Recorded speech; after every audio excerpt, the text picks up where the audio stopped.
May it please Lordships. I wish to mention item number 2 and 3, my lord. Since the item number 1 is for delivery of judgment, my lord, item 2 এটা আজকে সাক্ষ্য গ্রহণের জন্য আছে, prosecution একটা application দিয়েছে my lord for adjournment. Adjourned. My lord, next date may be 25th of this month. And item 3, my lord, pursuant of your lordship's order, accused R.A.M. Obaidul Muqtadi Rashid Chowdhury has been produced before this tribunal today. তাকে আজকে CW মূলে কাস্টডিতে প্রেরণের committed to the custody. Much obliged, your lordships. আপনার date next date হচ্ছে 30 14th December, এটা fix আছে আগে থেকেই। আইটেম 3 নেক্সট ডেট আগে থেকেই ফিক্সড আছে, আর আইটেম 2 এর নেক্সট ডেট আমরা 25 তারিখে চাচ্ছি। 25 তারিখ, ঠিক আছে। Much oblige.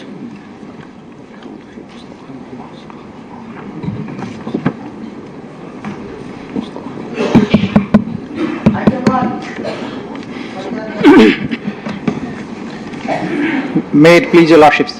My lord, in this item we are, on behalf of the prosecution, we are here for receiving the judgment, and I beg your lordships very kind permission as per section 9A2 for broadcast of the session, my lord. Including dais? No, excluding the dais. Much obliged, your lordships.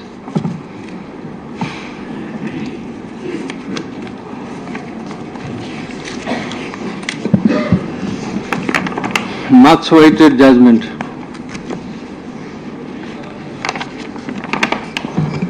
Before incepting reading out the judgment, I want to extend thanks to the investigation team headed by co-coordinator for the conducting of the strenuous job. They have done a very tough job, I will say, the investigation team. And I like to mention of Mr. Alamgir, investigating officer, and Mr. Joha, and other members of the investigation team. Many thanks to them. Thanks to my bench officers, assistant bench officers, and those who operated our devices and machineries, including Mr. Meher. He has done a lot in the preparation of the judgment. I also like to extend thanks to my registry, to all the staff, and to the respected journalists who have been working very hard to collect the informations of this tribunal during the last a long period. And we are very much thankful, grateful to the members of the martyrs and those who have been injured, who have lost their eyes, their skulls, their nose, teeth, legs, hands, handicapped. In spite of being handicapped, they attended the court, they deposed in the court, and they assisted in the running of the trial of the case. We are thankful to our police personnel and all other security staff, BGB, SB, DB, Metropolitan Police, and all others. And many thanks to those who have come to depose in the court. And very much thankful to the prosecution. The learned prosecutor, Mr.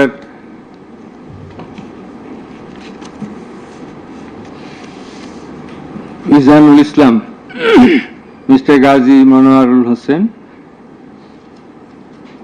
they played a substantial part in the trial. And I will mention the other names of the prosecutors who have also contributed to some extent from time to time during the proceeding of this case. And they are Mr. Sultan Mahmud, Mr. Shahidul Islam Sardar, Mr. Farooq Ahmed, Mr. Abdullah Al Numan, Mr. Abdul Sattar, Mr. Mamun Rashid, MD Hassanul Banna, SM Moinul Karim, Mr. Saikul Mahdi, Mr. Tariq Abdullah, Mr. Saimum Raja, Mr. Tasmirul Islam, Mr. Tanbir Hussain Joha. Our thanks to all our staff, whose names I could not mention by this time. Our heartfelt thanks to the learned Attorney General, who have attended the trial at the inception and at the conclusion.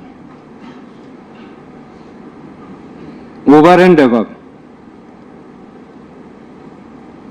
our thanks from the core of our heart to Mr. Tajul Islam, the learned Chief Prosecutor, for playing the part of excellence. We are thankful to all others. Thank you all. Now let us say something about, I am sorry, I am very much sorry. Our sincere thanks to the learned defense lawyers, particularly the learned State Defense Lawyer Mr. Amir Hussain. Many people will say many things, but he has done a lot. And he, in our view, in our estimation, to the best of his possibility, he played the exact role he was supposed to, and that we expected. Thanks to him again. And if anyone is left, sorry that we do not by this time recollect. Our thanks to the learned Attorney General again for his kind presence. We are sorry for being late because many things are connected in the preparation of the judgment. This is a very big matter. For the last couple of days, we could sleep very little, and we had to work continuously for 10 to 12 hours every day. So, anyway, this is our job, but all of you are waiting. You have participated in many ways. Thanks to you all. Now let us discuss something about the judgment. I want to give an idea of the judgment. The judgment comprises 453 pages.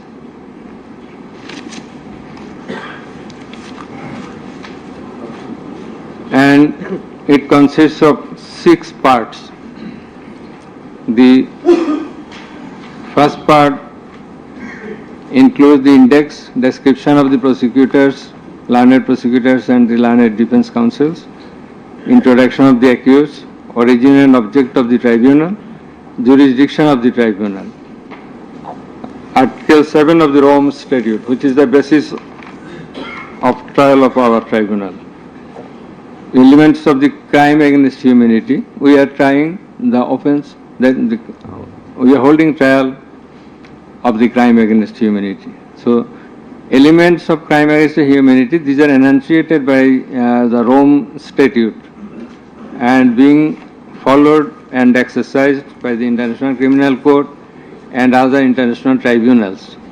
We are also following the Rome Statute as well as our law, and particularly the elements as enshrined therein. And the elements of superior command responsibility. In such cases, superior command responsibility is bulkily involved, and that's why we have to have regard to this aspect as well. And we have stated the standard of the tribunal. That is, we compare the standard of this tribunal with the standard of the other international tribunals as well as the International Criminal Court. And we have said about the trial procedure, Part 2, pre-trial proceedings, Part 3, prosecution story and defense case.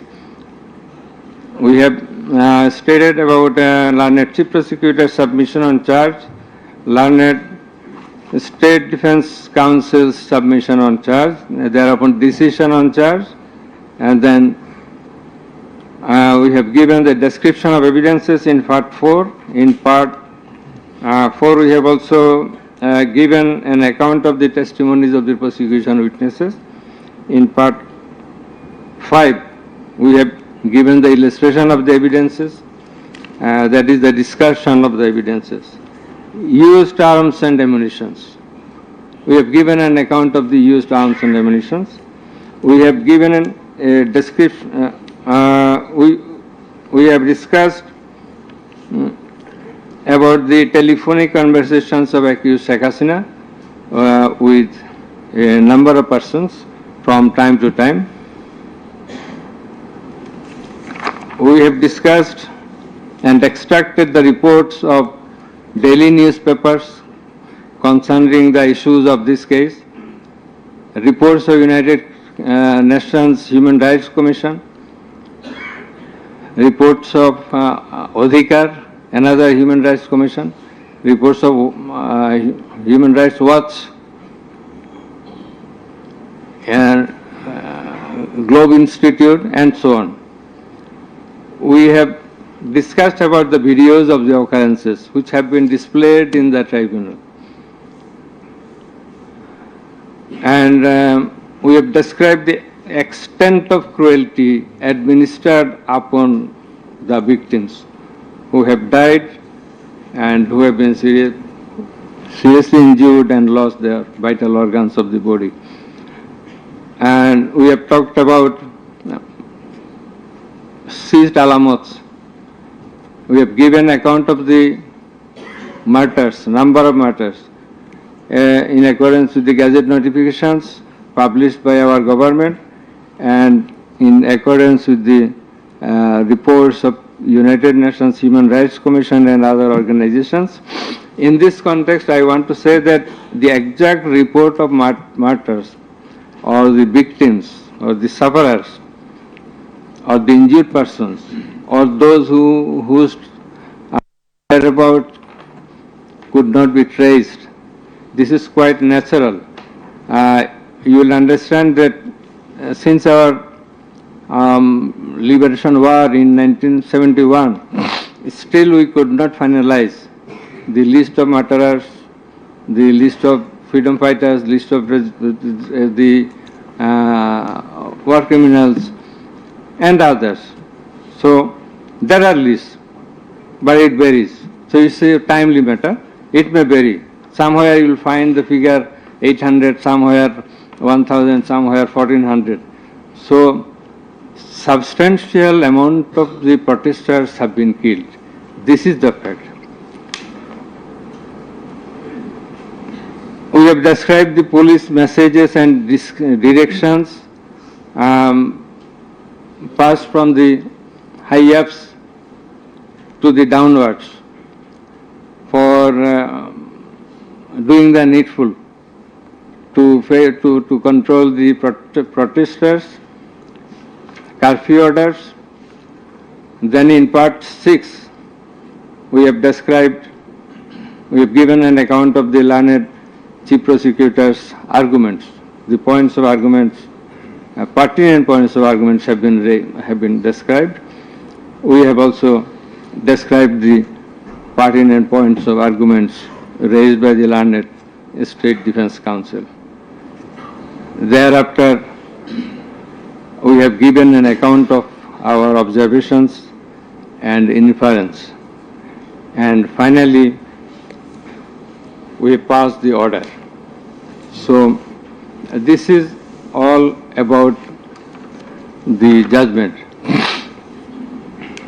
Now we will read out the very pertinent portions of the judgment one by one. At first, our learned member 2, he will read out a portion of the judgment commencing from origin and object of the tribunal, jurisdiction of the tribunal, and he will read out Article 7 of Rome Statute, elements of crime against humanity, elements of superior command status, responsibility, and then the charges. Thereafter, learned member 1, he will read out some portions from the discussion of the evidences, the report of the United Nations Human Rights Commission, and then the extent of cruelty administered upon the victims, and thereafter the points of arguments submitted by the learned Chief Prosecutor and the learned State Defence Council. And finally, I will read out the conclusion and the order. So it will take about 40 minutes. We hope that you will be listening to the deliberations. Thank you very much. Now the turn of our learned member 2, he is reading out as I have mentioned. Origin and object of the tribunal. The International Crimes Tribunal has been established under the International Crimes Tribunal Act 1973 to provide for the detention, prosecution and punishment of the persons for genocide, crimes against humanity, war crimes and other crimes under international law committed within or beyond the territory of Bangladesh, whether before or after commencement of the Act. Jurisdiction of the Tribunal. The Tribunal has got the jurisdiction to try the offences enshrined in Section 3 and 4 of the International Crimes Tribunal Act 1973. Section 3 provides, a tribunal shall have the power to try and punish any individual or group or individuals, organization or any member of any disciplined force, auxiliary force or intelligence agency who, irrespective of his nationality, commits or has committed within or beyond the territory of Bangladesh, whether before or after the commencement of this Act, any of the crimes mentioned in its subsection 2. According to subsection 2 of Section 3, the following acts or any of them is crime within the jurisdiction of a tribunal for which there shall be individual responsibility. The Constitution of Bangladesh has given upper hand in Article 47, Subarticle 3 thereof to the application of the provisions of International Crimes Tribunals Act 1973 in the following manner. Notwithstanding anything contained in this Constitution, no law nor any provision thereof providing for detention, prosecution or punishment of any persons who is a member of any armed or defense or auxiliary forces or any individual group of individuals or organization, or who is a prisoner of war for genocide, crimes against humanity, or war crimes and other crimes and crimes under international law shall be deemed void or unlawful, or ever to have become void or unlawful on the ground that such law or provisions of any such law is inconsistent with or repugnant to any of the provisions of the constitutions. Crime against humanity, namely murder, extermination, enslavement, deportation, imprisonment, abduction, confinement, torture, rape, sexual exploitation, enforced disappearance, human trafficking, sexual slavery, enforced prostitution, forced pregnancy, enforced sterilization or other inhuman acts when committed as part of a widespread or systematic attack direct against any civilian population with knowledge of the attack, or persecutions on political, racial, ethnic or religious grounds, whether or not in violation of the domestic law of the country were perpetrated. Section 4 provides as follows: any individual or groups of individuals or any member of any disciplined force, auxiliary force or intelligence agency who commits a crime within the jurisdiction of the tribunal shall be responsible and liable for a punishment. Any commander, superior officer or leader who orders, permits, acquiesces, incites or participates in the commission of any of the crimes specified in section 3 or is connected with any plans or activities involving the commissions of such crimes, or who fails or omits to discharge his duty to maintain a disciplined or to control or supervise the actions of the persons under his command or his subordinates, whereby such persons or subordinates or any of them commit any such crimes, or who fails to take necessary measure to prevent the commission of such crimes.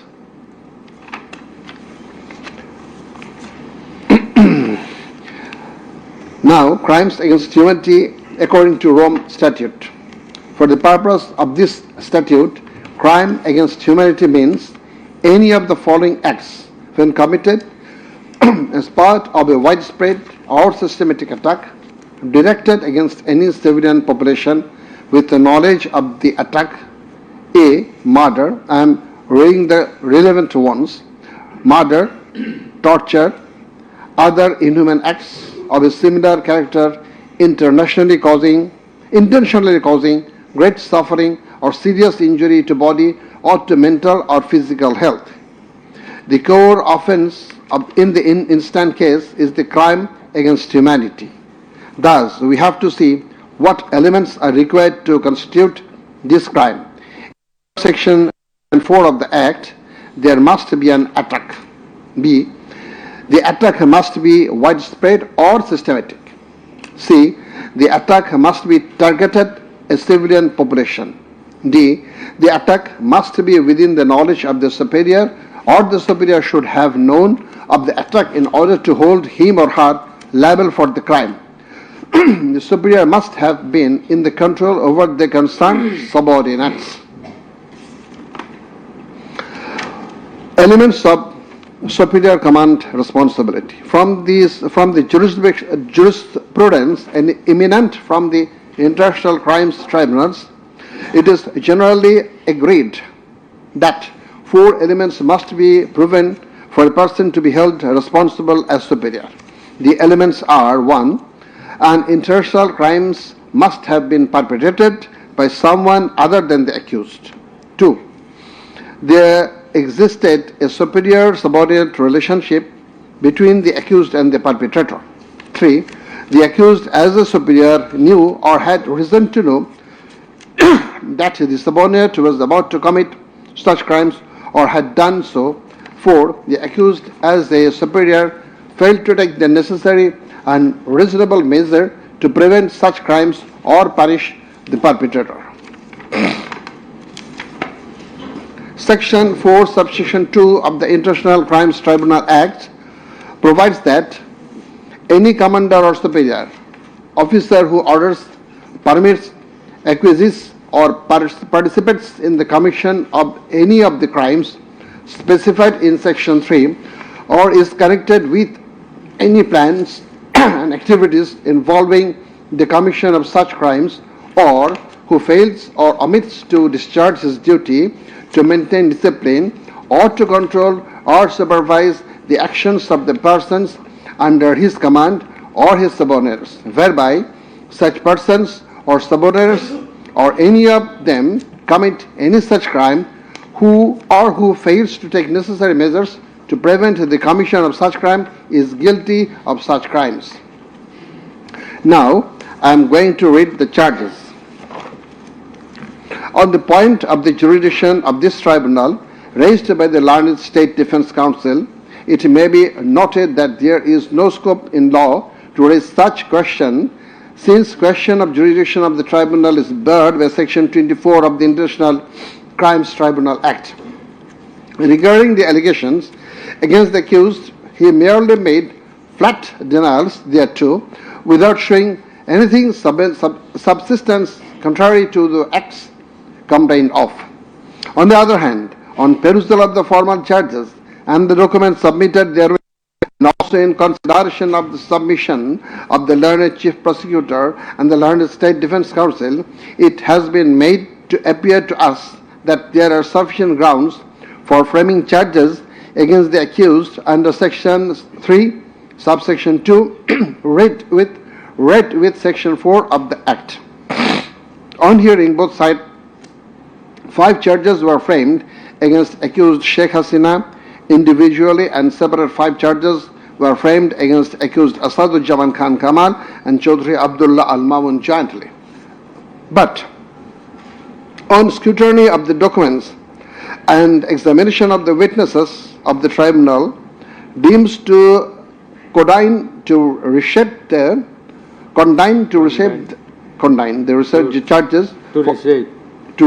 charges for ends of justice, and accordingly the same charges framed earlier have been modified in the following manner. Charge number 1.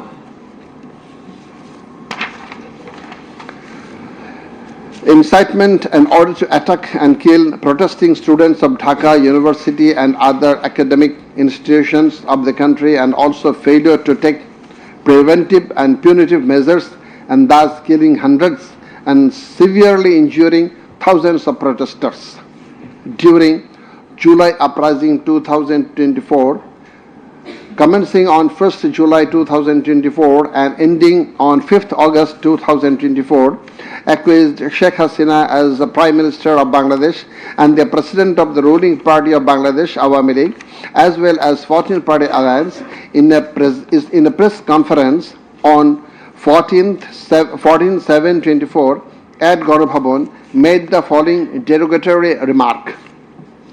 মুক্তিযোদ্ধার নাতিপুতিরা চাকরি পাবে না তো কি রাজাকারের নাতিপুতিরা চাকরি পাবে? If the grandchildren of freedom fighters should not get job, should the grandchildren of rajakars get it?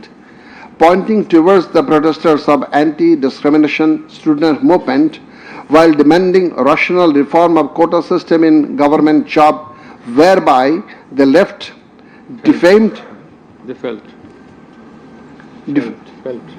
and defamed and aggrieved, since Rajakars are considering as collaborators of occupant Pakistan army during liberation war of 71. And thereafter, the term has been being used to stigmatize an individual or group of individuals as enemy of the state of the people. Moreover, in a telephonic conversation with ASM Maksud Kamal, the then Vice Chancellor of Dhaka University, Sheikh Hasina, mentioned that she ordered to hang the protesters as the Rajakars have been hanged before. Furthermore, being incited and inspired by the said remark, Cabinet Minister and Awami League Secretary Obaidul Qadir, separately charged, made another provocative, aggressive remark on 15th July of 2024 at 12 noon, saying, Andolon Domone Chhatroligi Jotheshto. Chhatroligi is enough to bring the movement under control. And as such, the students, female and male, came down to the streets chanting slogans against herself and her party of government. Meanwhile, her subordinates, including the cabinet members, police and other law enforcing agencies,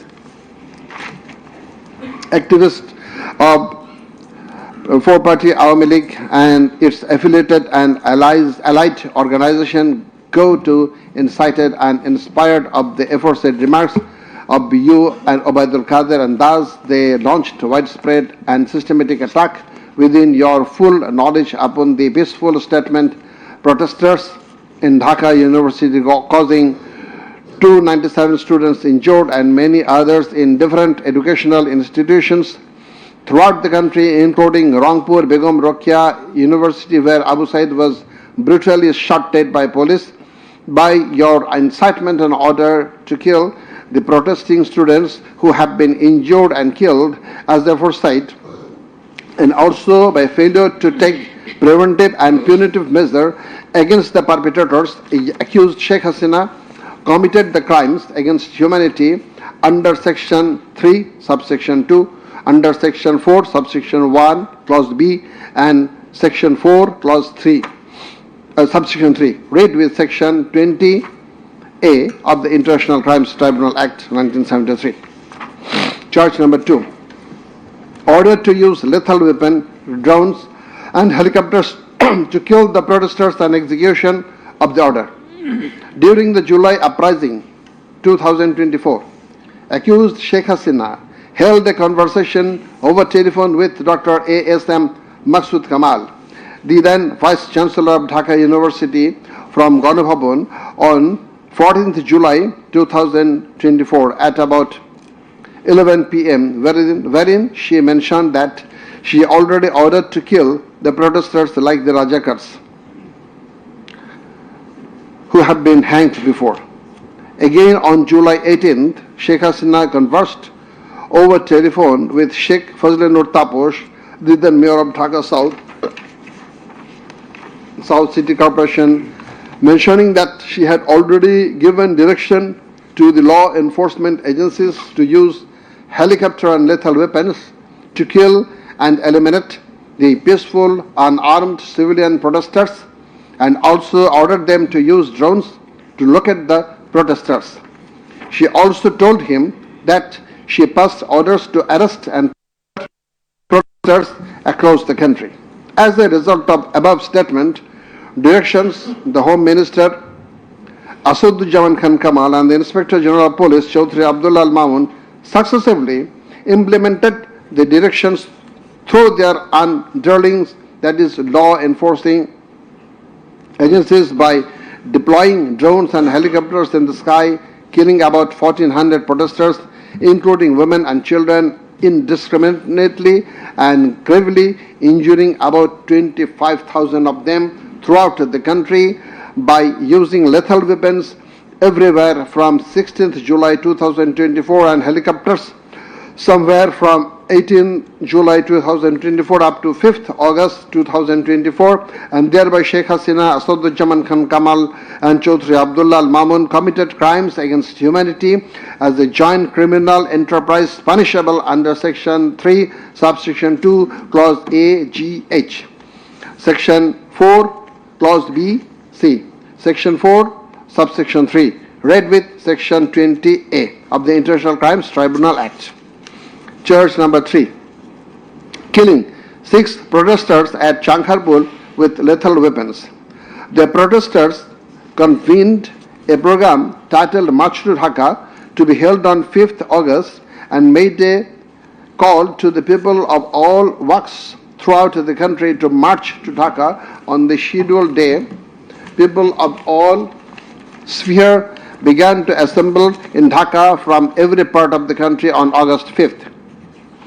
By incitement, order and inaction of Sheikh Hasina, by abatement and inaction of Home Minister Asaduzzaman Khan Kamal and Inspector General of Police Chaudhry Abdullah Al Mamun, the successive underlings got incited and inspired to kill the protesting students and common people, and thereupon under order, supervision and inaction of accused Asaduzzaman Khan Kamal, Chaudhry Abdullah Al Mamun and the then Dhaka Metropolitan Commissioner DMP Habibur Rahman, Joint Commissioner Shudip Kumar Chakraborty, Additional Deputy Commissioner Shah Al Alam Muhammad Akhtarul Islam, Assistant Commissioner Muhammad Imrul and Inspector Muhammad Arshad Hussain who have been separately prosecuted, successively ordered to commit atrocities to the protesters assembled at Chankharpur of Dhaka and supervised the same, and during such atrocities 6 unarmed protesters, namely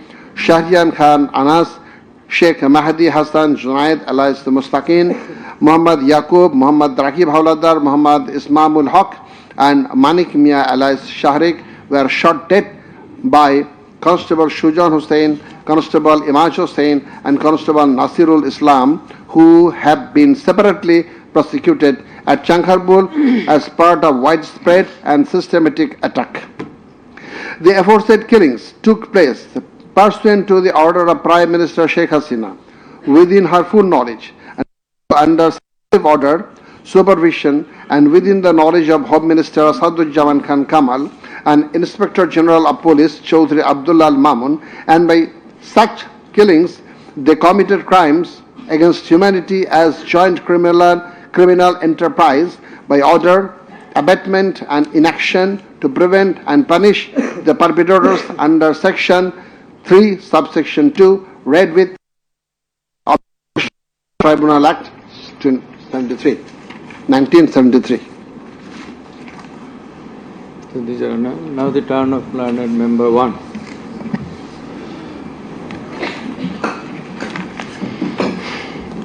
It transpires from the prosecution witnesses deposed in corroboration of the facts of incitement and order of accused Sheikh Hasina to deploy drones and helicopters and also to use lethal weapons to kill the protesters.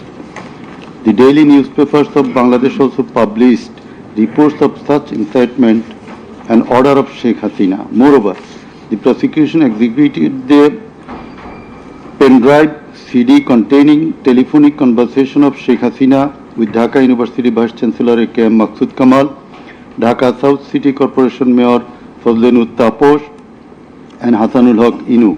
The concerned device containing the said conversations have been played in the tribunal, and thereupon we find that in the conversation with the Dhaka University Vice Chancellor A.S.M. Maqsood Kamal, accused Sheikh Hasina mentioned that she already ordered to hang the students as Razakars have been hanged. Now I am mentioning the substantial portion from his conversation with, from her conversation with A.S.M. Maqsood Kamal, the accused Vice Chancellor of Dhaka University. Sheikh Hasina, to রাজাকারের তো ফাঁসি দিছি, এবার তাদেরও তাই করব, একটাও ছাড়বো না, আমি বলে দিচ্ছি। শেখ হাসিনা, কোন দেশে বাস করি আমরা?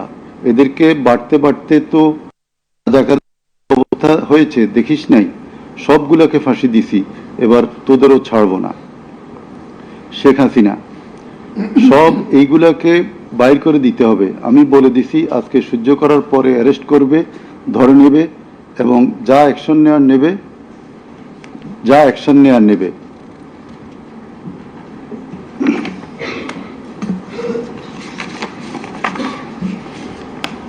Then it also appears from the conversation with Dhaka South City Corporation Mayor Fazlenut Taposh, accused Sheikh Hasina told him that she ordered to kill the protesting students by using helicopters and lethal weapons. The substantial portion of the conversation is Sheikh Hasina, দরকার নাই, ওটা দরকার নাই, আমি সেনাপ্রধানের সাথে কথা বলেছি, ওরা রেডি থাকবে, ঠিক আছে। এখন তো আমরা অন্য করতেছি, ড্রোন দিয়ে ছবি নিচ্ছি আর হেলিকপ্টারে হচ্ছে মানে কয়েক জায়গায়। তাপস, তাহলে ওই কিছু ছবি দেখে পাকড়াও করা যায় না তাদের রাতের মধ্যে? শেখ হাসিনা, সবগুলিকে অ্যারেস্ট করতে বলেছি রাত্রে। তাপস, হ্যাঁ, পাকড়াও করলে ওদেরকে।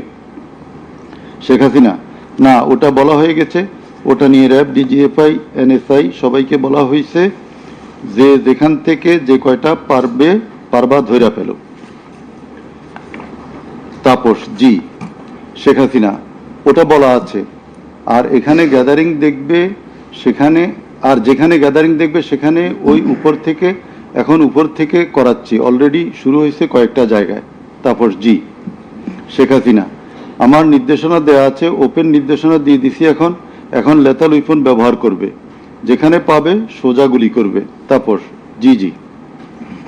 শেখ হাসিনা, না পড়াইয়া দিছে, মেশিনপত্র সব পুড়ে গেছে, আমি বলছি যা যা পড়াতে, ও আমাদের সেতু ভবন পড়াইছে। তাপস জি, ওরা রাতে মনে হয় আরো ব্যাপক আক্রমণ করবে।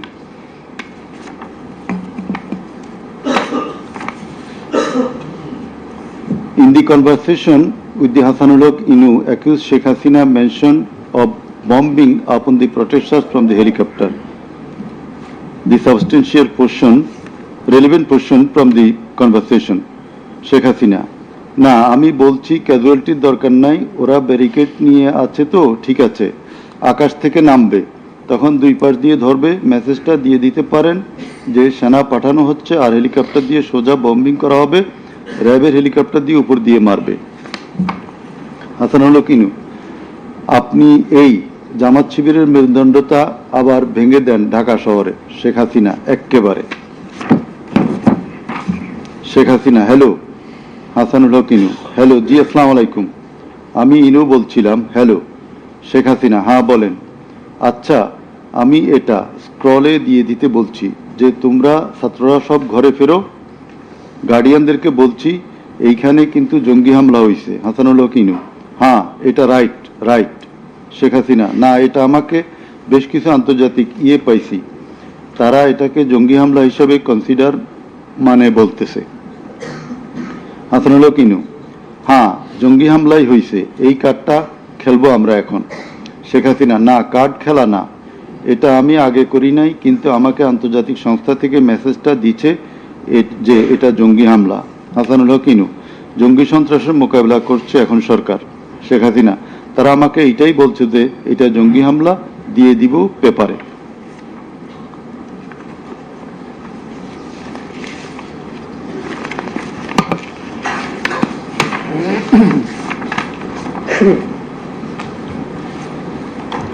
Reports of international and national organizations.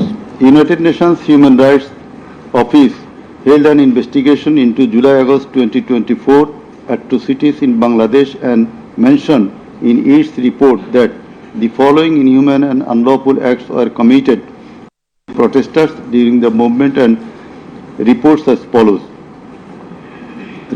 as follows. Based on direct testimony from senior officials involved and other inside sources, OHCHR was able to establish that the integrated and systematic effort using the entire range of police, paramilitary, military and intelligence actors, as well as violent elements linked to the Awami League to commit serious violations and abuses occurred with the full knowledge, coordination and direction of the political leadership. The then Prime Minister and Home Affairs Minister led parallel efforts to coordinate the security and intelligence apparatus. Both received regular reports on the situation on the ground from multiple sources. According to senior official testimony, reports provided to the Prime Minister by senior officials on 21 July and in early August specifically conveyed concern about excessive use of force. Both political leaders and the leadership of Bangladesh Police and the Army also carried out site visits that would have provided them direct personal knowledge of violations that had taken place or were ongoing. Furthermore, the political leadership issued direct orders and other directives authorizing and guiding operations by BGB, RAB, DGRI, the Bangladesh Police and its detective branch that involved serious violations of human rights against protesters and other civilians, including extrajudicial killings and arbitrary detention. Based on reported deaths complied by governmental and non-governmental sources in combination with other available evidence, OHCHR assesses that as many as 1,400 people could have been killed during the protests. The vast majority of whom were killed by military rifles and shotguns loaded with lethal metal pellets commonly used by Bangladesh's security forces. Thousands more suffered severe, often life-altering injuries. More than 11,700 people were arrested and detained, according to the information from the police and RAB provided to OHCHR.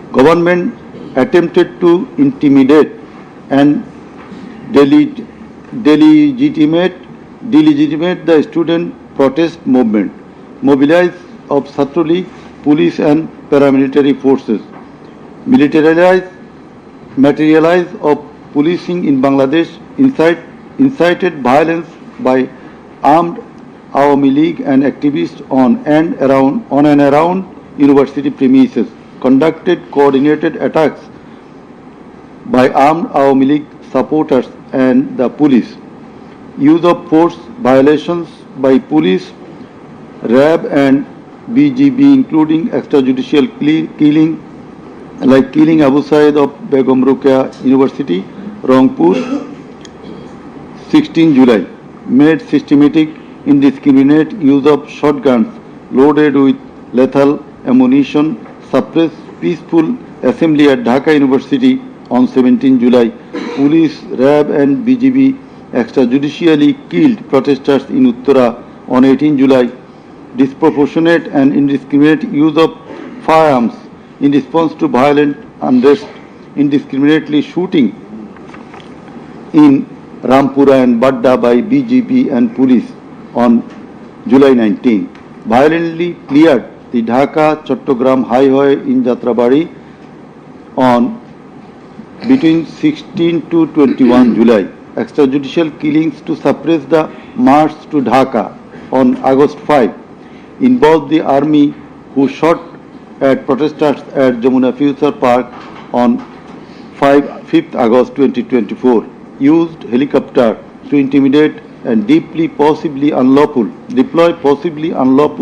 force, obstructed of medical care and denied necessary medical documentation, obstructed medical treatment of victim Sheikh Asabul Yamin, shot by police, caused mass arbitrary arrests, detention without due process and torture and ill treatment, caused block raids and mass arrests, including injured persons. Students and opposition leaders attacked journalists, children and women and caused unjustified shutdown of internet. In the said report, Mr. Volker Turk, the High Commissioner of Human Rights Office of United Nations, that the atrocities committed in July Revolution 2024 in Bangladesh was preconcerted and systematic in order to remaining in power. There are cogent grounds to believe that hundreds of extrajudicial killings, arrests, detention and torture were carried out by the political leaders and the highest law enforcing authorities within their knowledge and under their direction and supervision as strategy to suppress the movement, whereby human rights have been seriously violated and thus international crimes have been committed. He also observed that the evidences collected do depict a picture of widespread state atrocities and targeted killings. He further remarked that such atrocities ought to be brought under accountability. There are many other similar reports by the Global Institute International Truth and Justice Project, Bloodshed in Bangladesh, World Report 2025 of Human Rights Watch. Then we are going to videos of the occurrences. It appears from the Caesar list contained in Volume 4, captions, Caesar list and documentary evidence that a good number of videos of the alleged occurrences have been seized by the investigating officer, which are described below. Number 1. A video of 1 hour 23 minutes and 5 seconds showing a press conference dated 14 July 2024 of accused Sheikh Hasina after her return from China, in which she, in answer to a question of one journalist, angrily remarked, pointing towards the protesting students, মুক্তিযুদ্ধের বিরুদ্ধে আর মুক্তিযোদ্ধার বিরুদ্ধে এত ক্ষোভ কেন? মুক্তিযোদ্ধাদের নাতিপুতিরা চাকরি পাবে না তো কি রাজাকারের নাতিপুতিরা পাবে? Number 2, a video of 35 seconds dated 15 July 2024 showing protest of the agitated students of Dhaka University at midnight against the remark of Sheikh Hasina made in the press conference dated 14 July 2024 pointing towards the protesting students. Number 3, a video showing the remark Rajakarder jawab debe Chhatrolig. Number 4, a video of 1 minute 5 seconds which shows attack upon the students of Kota movement by Bangladesh Chhatrolig leaders and activists on 15 July 2024 at night. A video which shows that Prime Minister Sheikh Hasina, while visiting damaged metro rail station on 26 July 2024, defended her previous comment in the press conference dated 14 July 2024. Number 6, a video showing Prime Minister Sheikh Hasina in course of her deliberation in a function of Jubo Mohila League held in July 2024 commented that the Kota movement was illogical and also commented Jamaat Shibir Manusher Jatna. Number 7, a video showing some adverse remark of Sheikh Hasina against the female students of Ruqya Hall of Dhaka University meeting at her office on 15 July 2024. A video showing how Sheikh Hasina asked Delhi to attack Dhaka. A video shows the scenario of how protesting student Mugdho was shot dead in the July movement. This video was broadcast by YouTube channel named Narrative Bangladesh on 19 April 2025. A video which shows the scene of shooting a young person named Ridoy by police in the July movement. This video was broadcast by YouTube channel named International Truth and Justice Project on 15 January 2025. A video named Jatrabari Evidence of a Massacre Bangla showing the scenarios of killing and torturing some participants of the movement. This video was broadcast by International Truth and Justice Project YouTube channel on 14 January 2025. A video showing the scene of carrying bullet-stricken young man named Nafiz at farm gate of Dhaka. This video was broadcasted in Jamuna TV YouTube channel on 14 August 2024. A video showing how movement participant Khokon Chandra Burman was injured with gunshot in his face. It appears that the whole face including mouth, nose and eyes of Khokon Chandra Burman have been completely disfigured. This victim deposed in the tribunal as PW number 1. A video titled নির্মম 19 জুলাই শতাধিক লাশ হাজারো গুলিবিদ্ধ রক্তের জন্য হাহাকার DMC 19. A video titled RAB helicopter attacked Kota Andolon 2024 showing operation upon the protesters from RAB helicopters at different parts of Dhaka in July 2024. A video showing how protester Imam Hassan Taim Bhuiya was shot dead at Jatrabari, Dhaka. 4 videos in a pen drive showing the passing of order by DMP Commissioner Habibur Rahman to the subordinate asking them to shoot the protesters below waist. A number of videos showing shooting upon the protesting people from helicopter. A video showing the scene of burning the dead bodies of protesting students and common people by police at Ashulia, Dhaka on 4th August 2025 during the July movement. A video showing the scene of Abu Said, a coordinator of July movement 24, being shot multiple times by police at a close range with lethal weapon. A video showing the scene of a dead body of protester Asabul Yamin being thrown from APC armed personnel carrier by police. A video which showing the accused Home Minister Asaduzzaman Khan Kamal defending the use of lethal weapon by police. Extent of cruelty. It transpires from the evidences that cruelty of the extreme level was administered upon the dead and injured protesters. Police and activists of Awami League, Chhatra League and Jubo League blocked the entrance and exit of ambulances carrying the injuring protesters. Hospitals were asked not to give admission to the injured protesters. It appears from the testimony of PW2 that in some cases, patients were searched by police and ruling party activists. Doctors were intimidated and some of the doctors were transferred due to giving treatment to the protesting injured persons. PW3 Parveen deposed that she found an injured young man shouting, save me, under Jatrabari flyover. Blood was coming out from both of his eyes. Parveen pulled him up and put him on her shoulder and looking for a rickshaw. And then 14 to 15 armed police shot them. The injured man, being hit by bullets, fell down from her shoulder.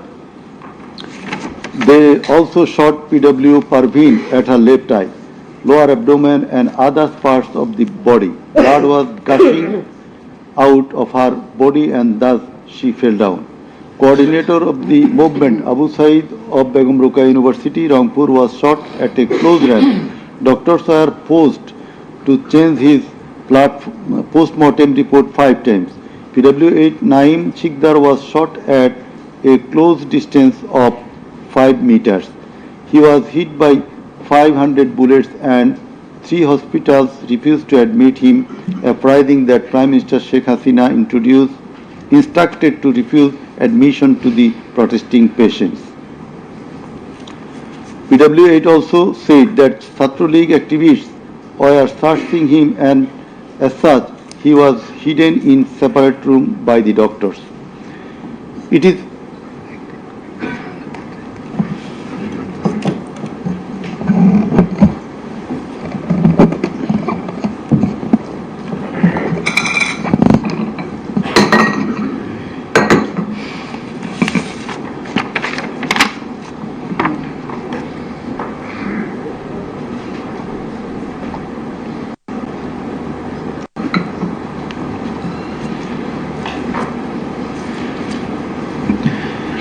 revealed from the evidence of PW9 Shahina Begum that police burned the dead body of her son along with some other dead bodies in Ashulia of Dhaka.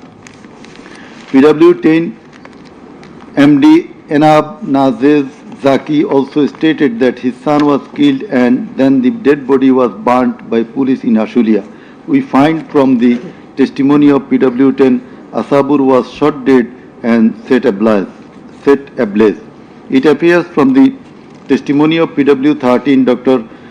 Muhammad Mahfuz Rahman that most patients admitted to the hospital had no skull. The detective branch members had forbidden the doctors not to be serious in the treatment of the protesting patients and also that they had been instructed from the higher authorities not to release the protester patients admitted there. The patients were mostly aged 13 to 30 years. The DB also asked the doctors not to admit any more patients injured in the movement. This witness also said that in order to hide the injured patients from the sight of DB personnel, the doctors adopted some tactic like changing the names of the patients and the type of injury in the admission register and recording road accident or other reasons instead of bullet wounds.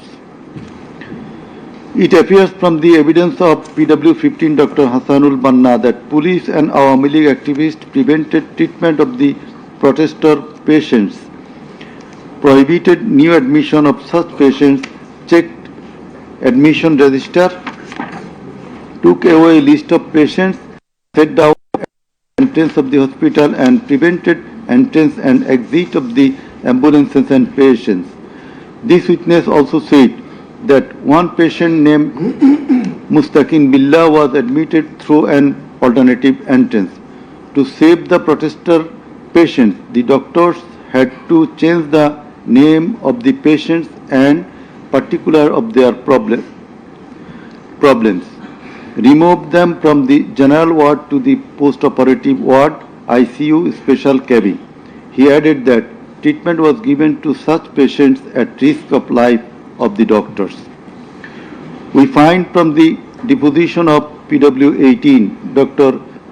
Razibul Islam, that he was forced to change the post-mortem report of Abu Said 4 to 5 times. He was threatened with the saying that if he does not change the cause of death of Abu Said, he would be prosecuted. He was further told that there was an intelligence report against him. PW19 Shariful Islam was injured in the bombardment in Kustia.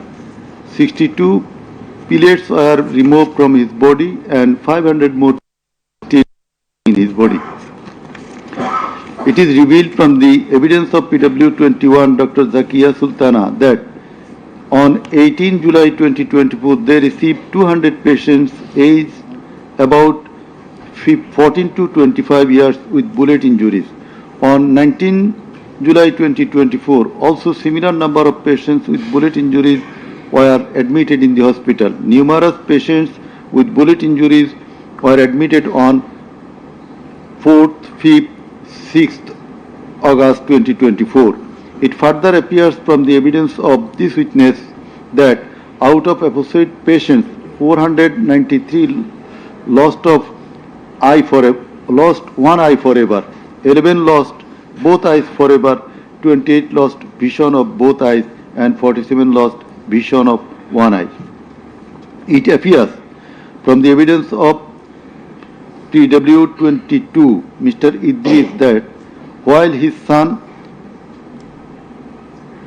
Maruf Hussain, after being shot by police, was being taken to the hospital, a policeman poked the wounded area of his son with the rifle butt.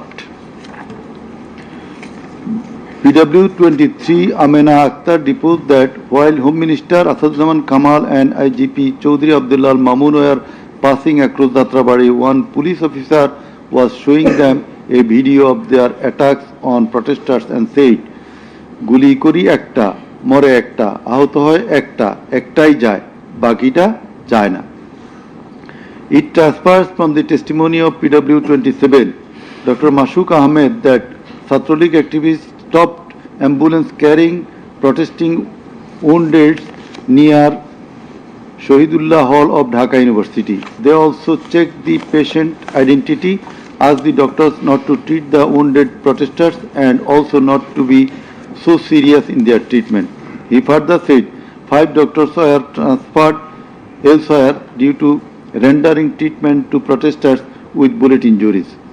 This witness also stated that the direction of the gunshot wounds of the patients treated on 19, 20, 21 July and 4-5 August in Dhaka Medical College Hospital was from the top to the bottom. He meant that the gunshot was done from above, which obviously implies helicopter. It appears from the evidence of PW47 Nahid Islam deposed that bullets were fired from helicopter and that many false cases were filed against the protesters, and also that the activists of Awami League, Jubu League and Chhatro League prevented the treatment and burial of protesters.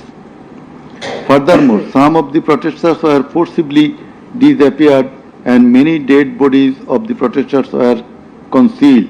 He himself and some other student leaders were abducted.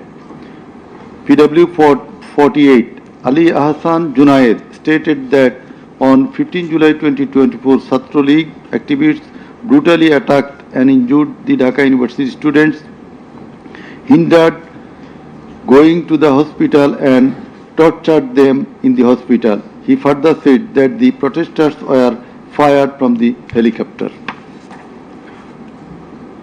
We find from the evidence of PW 54, Mr. MD Alamgir, investigating officer, that the protester named as Ashabul Yamin was thrown down from the APC by the police.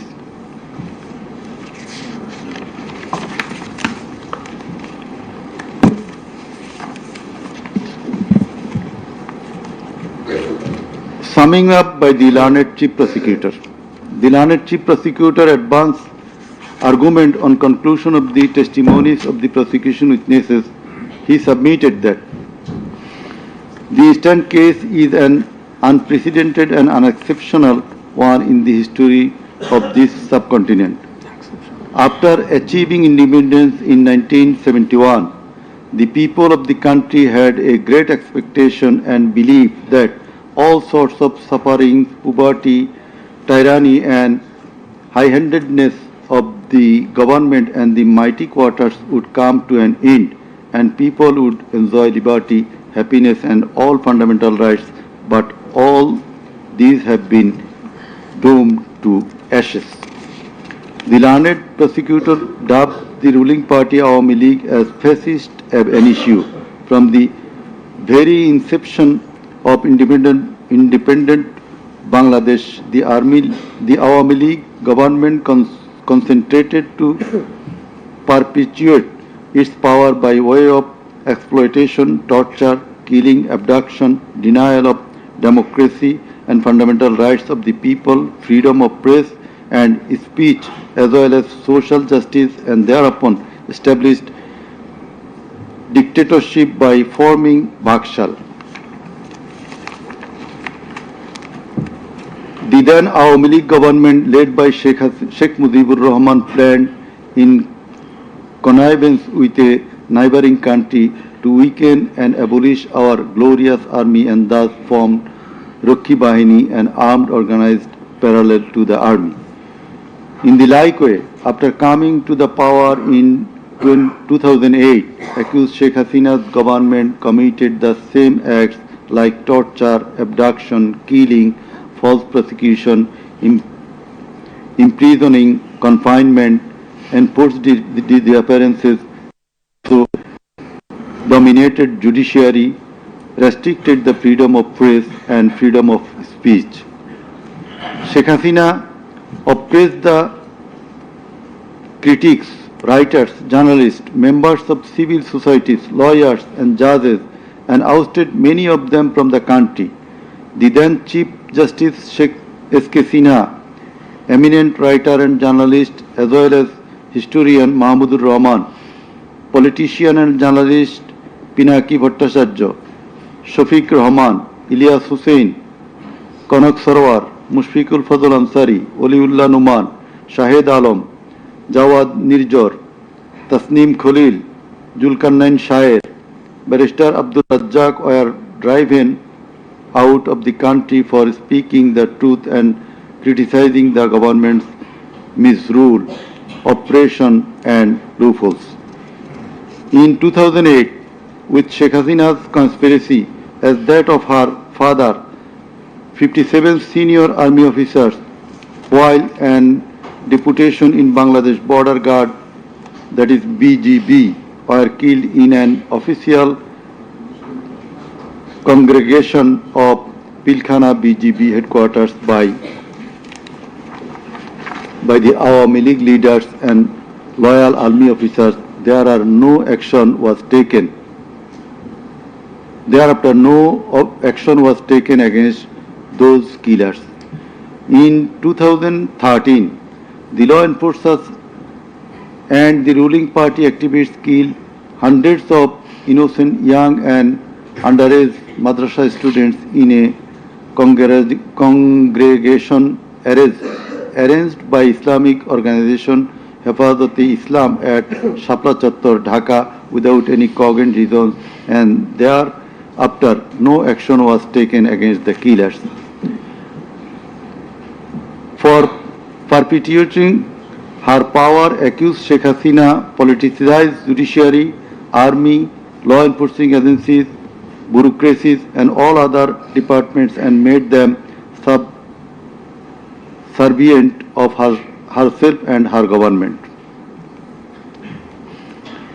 With the ulterior motive of remaining in power for long, Sheikh Hasina obtaining a verdict from the court given by her loyal judges headed by Chief Justice A.B.M. Khairul Haq, now in jail, abolished the most popular and well-settled electoral system under caretaker government, held an expert election in 2014, ignoring the participation and demands of the opposition parties, and in that election 153 candidates of the ruling party Awam League were elected without any vote.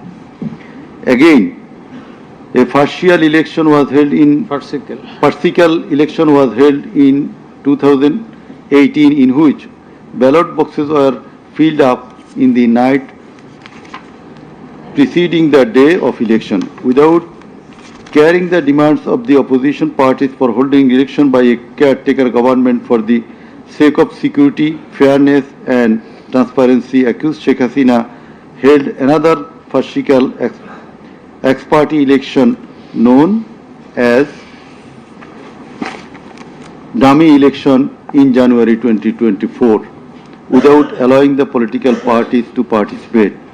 In 2024, the students launched a movement claiming reformation in the quota system in government jobs. They particularly demanded reduction of quota to 5% from 56%. Instead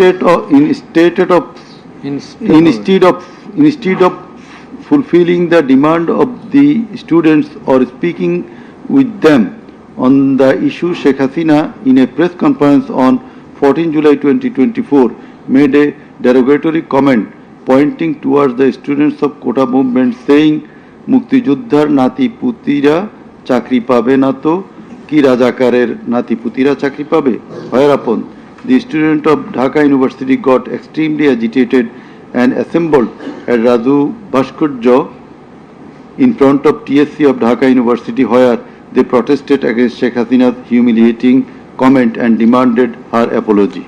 Meanwhile, Awami League Secretary and Cabinet Minister Obaidul Kader and Chhatra League Yuva League leaders stated in their party meeting that Chhatra League was enough to control the protesting students, and thus the agitation spread out in all other educational institutes throughout the country. The armed activists of Chhatra League and Yuva League attacked all on a sudden upon the protesting students with deadly weapons at the midnight, causing 297 of them injured and hospitalized. Moreover, the said terrorists hindered the injured students from going to the hospital, and furthermore, they also attacked the injured students in the hospital. From 16 July 2024, the Chhatra League and Yuva League terrorists, along with the law enforcers, killed and injured many students at various parts of the country. On 16 July 2024, as part of the widespread and systematic attack, student Abu Said of Rangpur Begum Ruqayya University was repeatedly shot at a close range by police, causing his death and also injured many protesting students. Accused Sheikh Hasina ordered the law enforcers and the activists of Awami League, Chhatra League and Yuva League to use drone, helicopter, lethal weapons to kill the protesters, and accordingly, from 18 July to 1st August 2024, they killed hundreds of protesters and injured thousands throughout the country by using drone, helicopter and various types of lethal weapons. As part of the widespread and systematic attack in pursuance of the incitement and order of accused Sheikh Hasina and direct participation, abatement order and supervision of accused Asaduzaman Khan Kamal and Inspector General of Police Chaudhry Abdullah Al Mamun, 6 protesters were brutally killed and many were seriously injured with lethal weapon by police at Sankarpur on 5th August 2024. Similarly, the law enforcers and activists of Awami League, Chhatra League and Jubo League killed 6 persons at Ashulia with lethal weapons on 5th August 2024. One of the 6 was unidentified. After being shot dead, police inhumanly burned the dead bodies. Before being burned, the dead body unidentified protesters was alive. The learned chief prosecutor submitted that the family members of the martyrs, the injured victims and other witnesses proved the opposite occurrences. The said occurrences were also recorded in videos and audios which have been played in the tribunal. The conversations recorded in DVD, CD and the videos of the occurrences have been examined by the CID experts who found that the said conversations and videos are not generated by artificial intelligence. In addition to the incitement, order, participation of the accused in the alleged atrocities, the accused are liable for their abstention from taking measures for the prevention of the same or taking any punitive measures against the doers thereof. Being the Prime Minister, accused Sheikh Hasina was the Supreme Commander of the law enforcing agencies, inclusive of the Home Minister and the Inspector General of Police, and as such, the crimes against humanity in question could not take place without the involvement, express or tacit of them. The learned chief prosecutor added that the movement of the students continued for 36 days, during which, as stated herein before, hundreds of protesting students and common people were killed and thousands were seriously injured, most of whom became permanently handicapped and blind. But accused Prime Minister Sheikh Hasina and the other accused and none of the government authorities or the leaders of the ruling party Awami League expressed concern or remorse for such atrocities so far.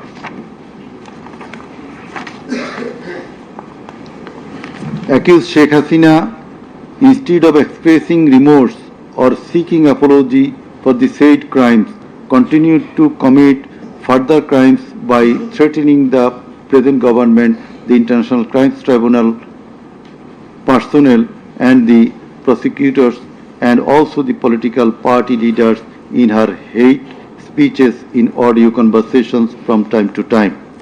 This tribunal, by an order on the application of the prosecution, prohibited Sheikh Hasina to be restrained from making hate speeches anymore, but she continued to do so.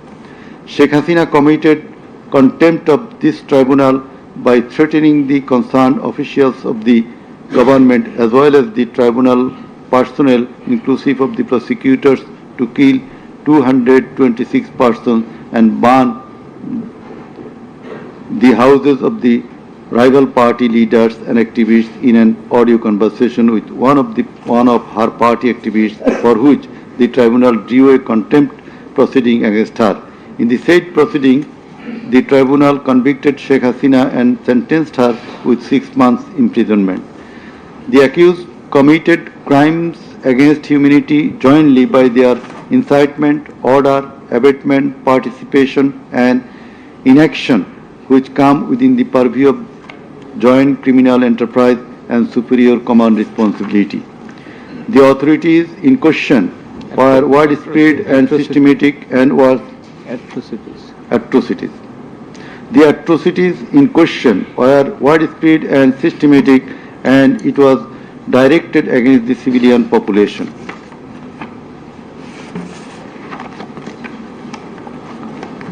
The learned Chief Prosecutor concluded his submission with the saying that in the circumstances it has been proved and established beyond reasonable doubt that the accused committed the crimes against humanity by their incitement, order, participation, abatement, and also inaction, whereupon they deserve the maximum punishment as prescribed by Section 3, subsection 2, A, G, H, and Section 4, subsection 1, subsection 2A, 4.2b, 4.2c, and 4.3 of the International Crimes Tribunal Act 1973. He added that the evidences against the accused are so strong and adequate that if they are tried in any other court or tribunal in the world, they would be awarded the maximum punishment. It may be noted here that the learned prosecutor, Mr. Sheikh Mahdi, assisted the Chief Prosecutor by referring a number of decisions of different international tribunals. In the summing up session, the learned Attorney General of Bangladesh appeared and shared the concluding submission. In his submission, the learned Attorney General referred to the conviction and sentence of many of the heads of government and states in the world for their commission of crimes against humanity, and thereupon he asked for awarding maximum punishment to the accused of the instant case so that no other Prime Minister or the head of state recur such atrocities in the days to come. Summing up by the learned State Defense, Mr. Amir Hussain, the learned State Defense Counsel argued that accused Sheikh Hasina and Asaduzzaman Kamal are quite innocent. The accused did not incite or order or participate or abet the commission of the crimes against humanity in question. The trial itself against the accused under the International Crimes Tribunal Act 1973 is unlawful since the act was passed for the purpose of trial of the persons who committed genocide in 1971. Allegedly, the atrocities spread throughout the country, but the prosecution failed to examine witnesses of all the districts where atrocities took place. The learned Defense Counsel submitted that no helicopter was used to kill the protesting students and public in the July-August movement 2024. The audio conversations in question have not been duly examined by the experts. Although the audios have been examined by CID, the same should have been examined by some more experts. He questioned the prosecution's claim as to the number of the dead and injured. He stated that although the prosecution claimed that 1,500 protesters died and 25,000 injured, but the Gazette notifications of the government shows the number of dead protesters as about 800. He emphatically asserted that accused Sheikh Hasina did neither incite nor order nor take part in the alleged atrocities or crimes against humanity. Mr. Amir Hussain vehemently opposed the words of the learned Chief Prosecutor terming Sheikh Hasina and Asaduzzaman Kamal as fascist. He also opposed the assertion of the learned Chief Prosecutor that Sheikh Hasina fled to Delhi due to the commission of the crimes against humanity by the wave of the mass movement.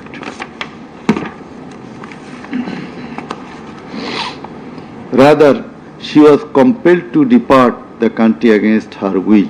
The learned State Defense Counsel argued that the attack in question was neither widespread nor systematic nor directed against the civilian population. The learned State Defense Counsel further submitted that the accused Sheikh Hasina and Asaduzzaman Khan Kamal cannot be held liable for joint criminal enterprise or superior command responsibility. He finally submitted that accused Sheikh Hasina and Asaduzzaman Khan Kamal are quite innocent and as such they deserve to be acquitted of the charges. Now, the Honorable Chairman of the Tribunal, Mr. Justice Ghulam Murtuza Chaudhary, will read out the final portion of the judgment, including the observation. Thank you. Thank you.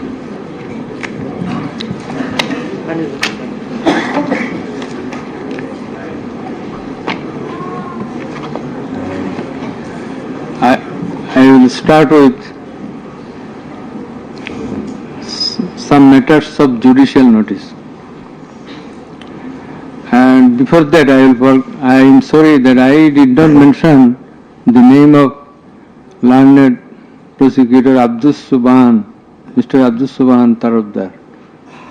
Sometimes he was found here. I think he remains busy in the tribunal too. Sorry? So, and he was seen sometimes here to assist us. So, our thanks to him as well. We have taken judicial notice of some incidents. Number 1, accused Sheikh Hasina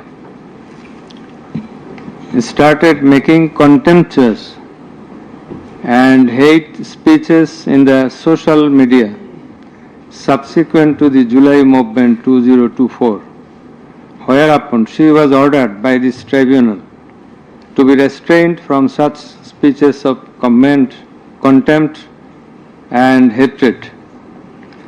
Secondly, in a telephonic conversation with a party activist named Mr.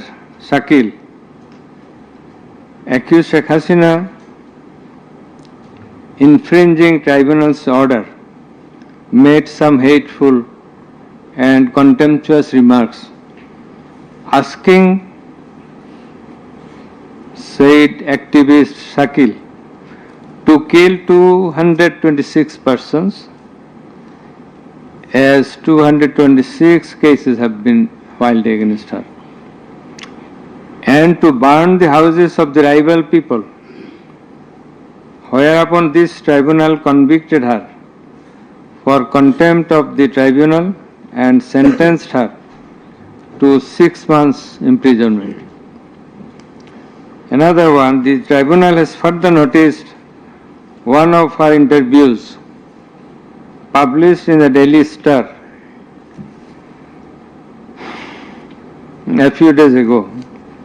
The date has not been noted here, in which she impliedly admitted that atrocities had certainly taken place in July movement 2024, but she denied that she ordered to commit such atrocities. It has further been noticed by the tribunal that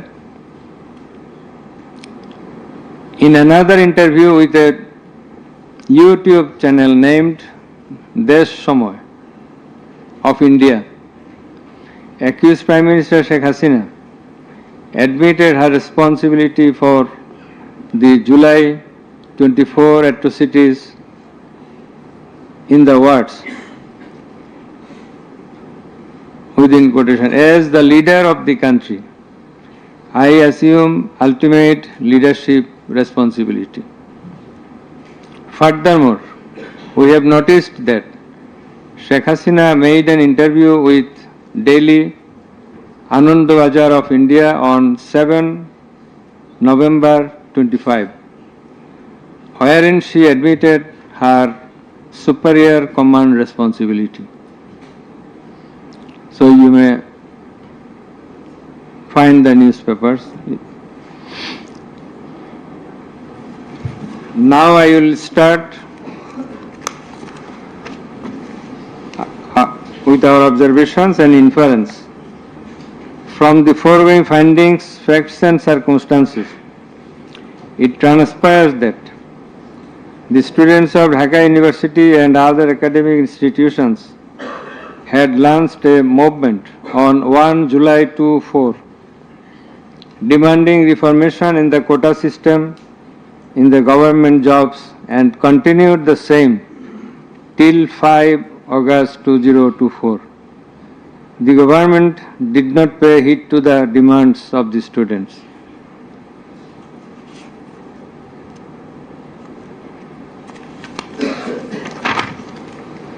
Instead of listening to the students and fulfilling their demands, the then Prime Minister, accused Sheikh Hasina, undermined the movement and made a derogatory remark pointing towards the students, terming them Rajakars.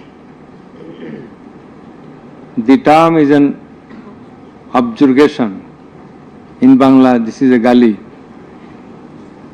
In her words, Mukti Joddhar Natiputira Chakri pabe na to Rajakarer Natiputira pabe. As the aftermath of aforesaid objurgation and the derogatory remark of accused Sheikh Hasina, the students, including female students who were at the forefront of Dhaka University, burst into a rage and assembled at the Raju Bhaskarya in front of TSC of Dhaka University and vehemently protested against the said objurgation and defamatory words of Sheikh Hasina, and also demanded her apology and withdrawal of the said words. In the night following 14 July 2024, accused Sheikh Hasina held a telephonic conversation with Dhaka University Vice Chancellor ASM Maksud Kamal, and in course of the conversation, Sheikh Hasina said, রাজাকারদের তো ফাঁসি দিয়েছি, এবার তোদেরও তাই করব, একটাও ছাড়ব না, আমি বলে দিচ্ছি। Rajakars have been hanged, now they also will be hanged, none will be spared. I have already ordered. This is the translation. She again said, রাজাকারদের কি অবস্থা হয়েছে দেখিস নাই, সবগুলোকে ফাঁসি দিছি, এইবার তোদেরও ছাড়ব না। In the said conversation, Sheikh Hasina further said, আমি বলে দিচ্ছি আজকে সহ্য করার পর অ্যারেস্ট করবে, ধরে নেবে এবং যা অ্যাকশন নেওয়ার নেবে। And it is crystal clear that Sheikh Hasina expressed her incitement to the activists of her party Awami League and affiliates Chhatra League and Yuva League, and also gave provocation to the protesters, and furthermore she expressed that she ordered to kill and eliminate the protesting students. The concerned pen drive CD containing the above conversation as well as the transcript thereof have been submitted in the tribunal. In addition to the above, on 15/7/2024,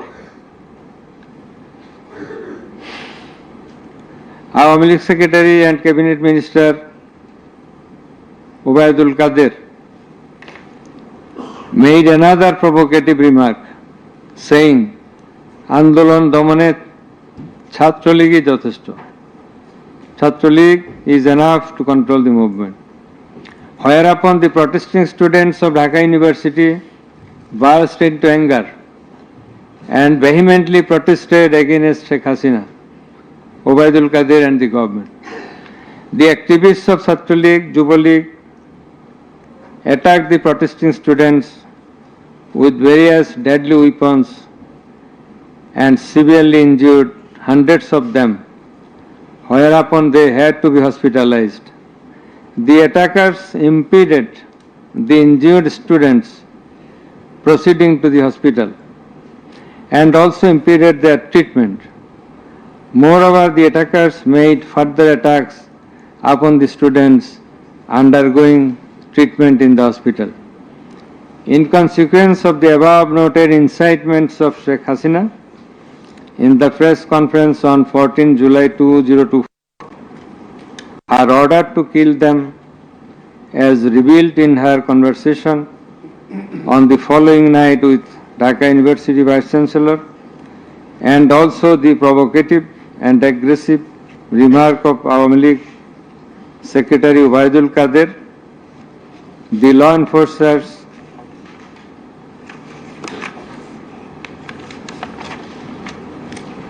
and activists of Chhatra League and Yuva League attacked the protesting students at Dhaka University throughout the country, inclusive of Rangpur Begum Rokeya University. And in furtherance thereof, police shot Begum Rokeya University student Abu Said repeatedly at a close range, whereupon he succumbed to the gunshots.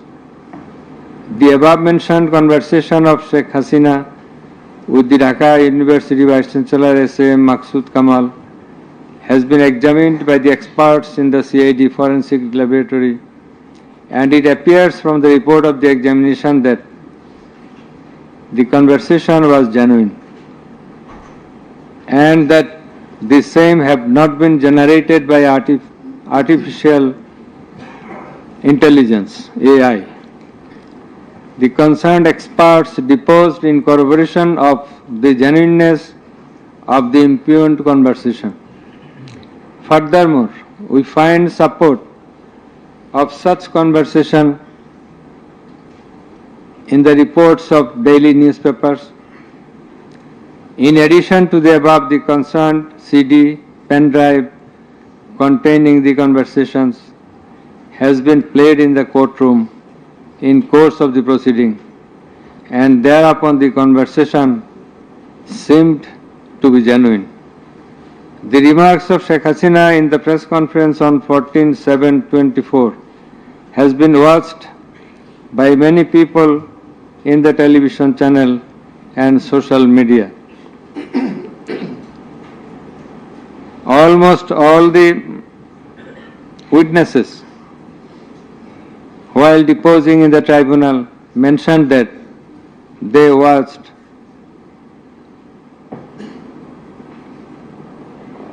the videos in the medias. Moreover, the national daily newspapers published the said remarks on 15/7/24.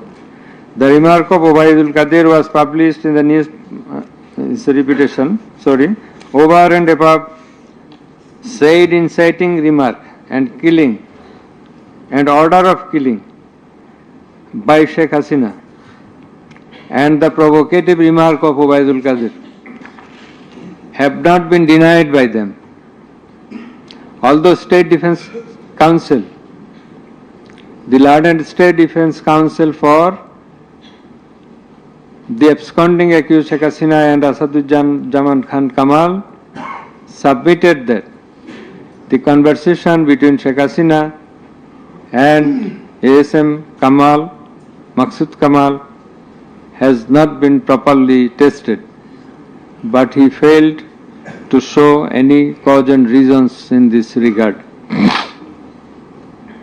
The prosecution witnesses proved the attack upon the Dhaka University students by the activists of Awami League, Chhatra League and Yuva League following the incitement and Sheikh Hasina's order of killing, as well as the provocative remark of Ubaidul Kadir. Sheikh Hasina ordered the law enforcing agencies to use drone for locating the congregating protesters and thus to use helicopter and lethal weapons to kill them. Such order has been disclosed by Sheikh Hasina in her telephonic conversation on 18/7/2024 with Dhaka South City Corporation Mayor Fazle Nur Taposh, as it has been read beforehand. and also with Hassanul Haq Inu. The concerned pen drive CD containing the aforesaid conversations have been submitted in the tribunal. The said conversations have been examined in the forensic laboratory of CID, and the concerned experts found that the conversations were genuine and not generated by artificial intelligence, AI. Moreover, the pen drive CD containing the conversations in question have been played in the courtroom, and we have heard the conversations, and thereupon it appeared to us that the conversations are real, not fake and fabricated.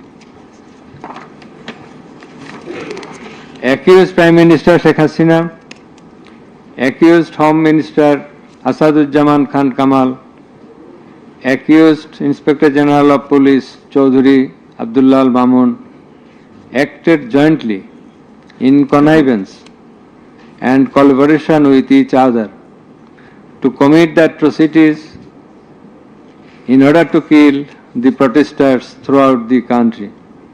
It has been disclosed by Chaudhuri Abdullah Al Mamun in his testimony that a core committee consisting of Home Secretary Jahangir, Additional Home Secretary Political Mr. Tipu Sultan, Additional Secretary Reza Mustafa, SB's Chief Monirul Islam, DB Chief Harun Rashid, RAB DG Barrister Harun Rashid, DMP Commissioner Habibur Rahman, DG of BGB Major General AKM Major General Ashrafuzzaman Siddiqui, DG of Ansar Major General AKM Aminul Haq, NTMC Chief Major General Ziaul Ahsan, DGFI Chief and NSI Chief used to hold meeting every night after 19 July 2024 at the residence of Home Minister Asaduzzaman Khan Kamal. Accused Chaudhuri Abdullah Al Mamun said that instruction to the core committee used to come from the Prime Minister. He also said that at one stage of the movement, it was decided to use drone to locate the gathering of the protesters and to use helicopter and lethal weapons to control the movement. In a meeting of the core committee, Sheikh Hasina passed a direction to use lethal weapon. Additional DIG Joabdar, who was present there, communicated the message to the police officers throughout the country to use lethal weapons accordingly. Furthermore, Chaudhuri Abdullah Al Mamun said that in pursuance of the remark of Obaidul Qadir and Nanak that Chhatra League and Jubo League are enough to bring the movement under control.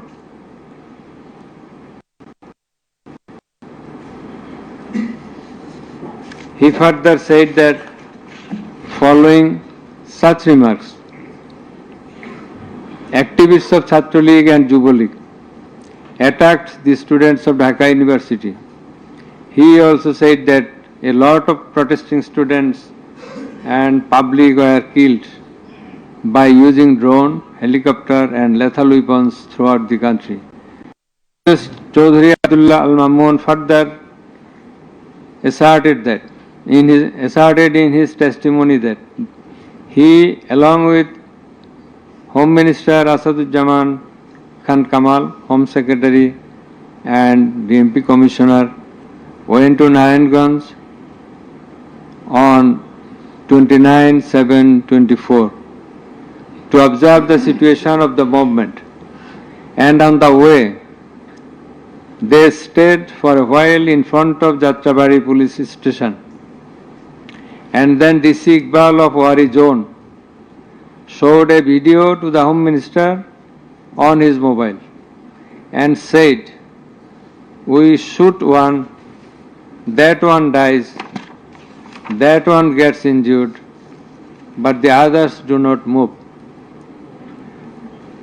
Therefore, it is perspicuous from the above that all the three accused led the operations against the protesting students and public jointly as a matter of joint criminal enterprise.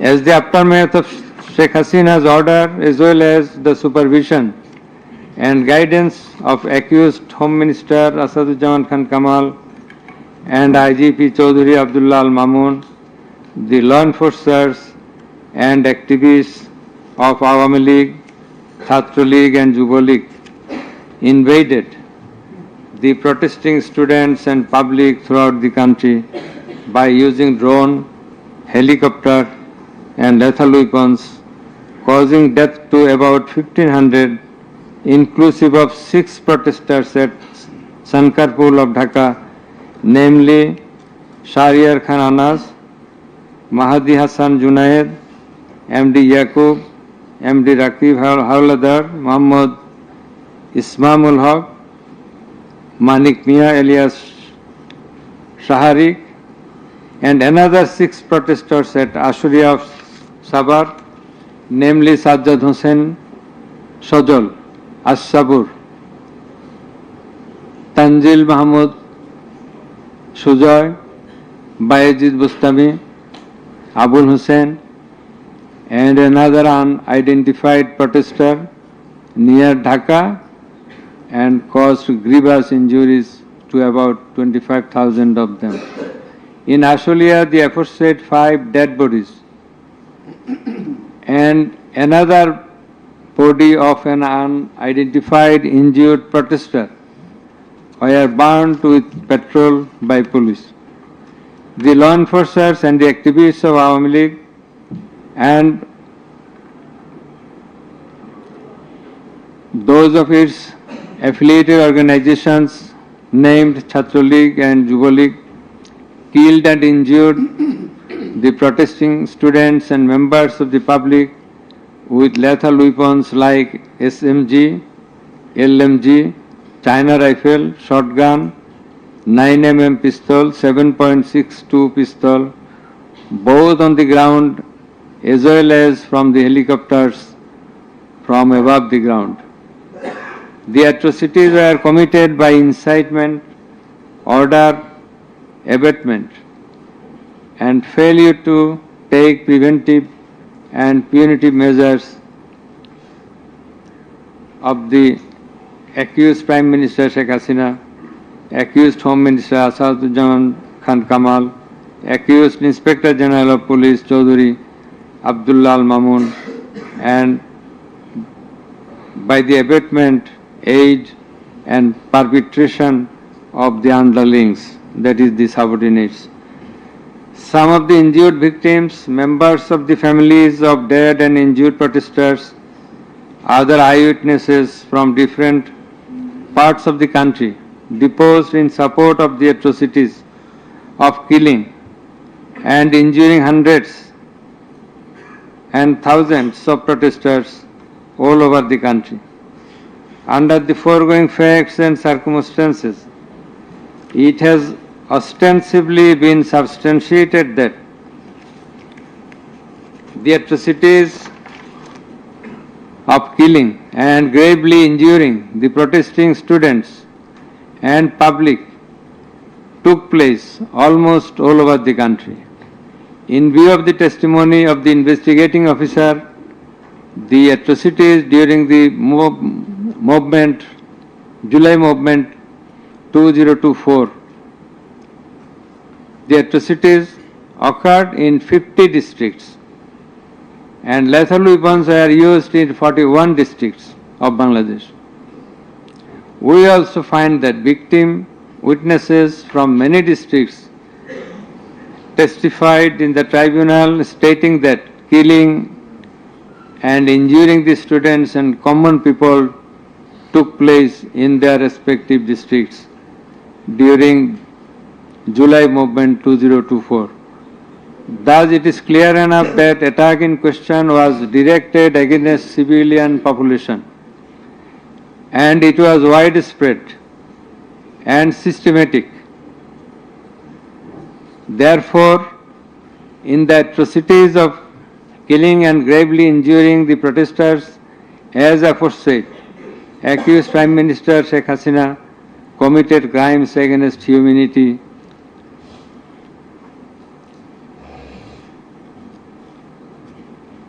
by her incitement, order, and also failure to take preventive and punitive measures under charge 1. Accused Sheikh Hasina committed one count of crimes against humanity by her order to use drones, helicopter and lethal weapons under charge number 2, count 1. Accused Prime Minister Sheikh Hasina committed crimes against humanity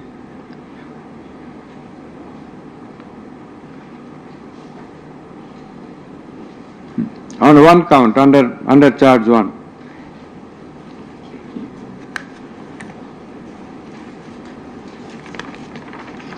Accused Asaduzzaman Khan Kamal and Chaudhuri Abdullah Al Mamun committed crimes against humanity by their abatement in the use of drones, helicopter and lethal weapons under charge number 2, count 2. Accused Asaduzzaman Kamal and Chaudhuri Abdullah Al Mamun committed 2 counts of crime against humanity under the same charge by their abatements and failure to prevent the atrocities at Sankarpur, Dhaka and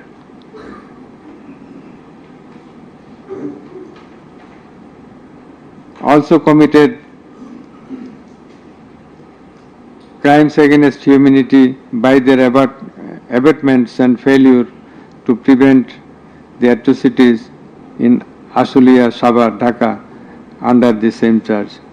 Accused Sheikh Hasina, the Prime Minister and as the President of Awami League and the controlling authority of all affiliated organizations, was the superior commander of the said party leaders and activists, as well as the Home Minister and Inspector General of Police, that is accused Sheikh Hasina and 2 other accused were in the superior and subordinate relationship.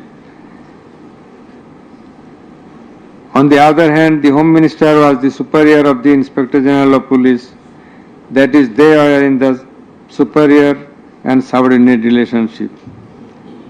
As required to be an element as required by the provisions of Rome Statute. In the like way, all the police officers were subordinate to the Inspector General of Police. They worked under him. Thus, it is apparent that accused Prime Minister Sheikh Hasina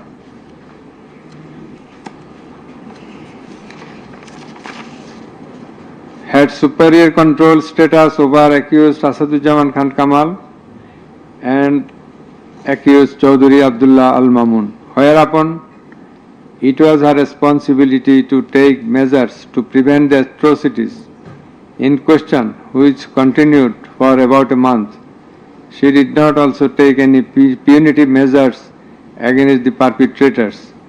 In the like way, Home Minister Asaduzzaman Khan Kamal held superior command responsibility over the Inspector General of Police and other successive other officers, and as such he had the responsibility, superior command responsibility to prevent all of them from committing the atrocities and for taking punitive measures against the perpetrators.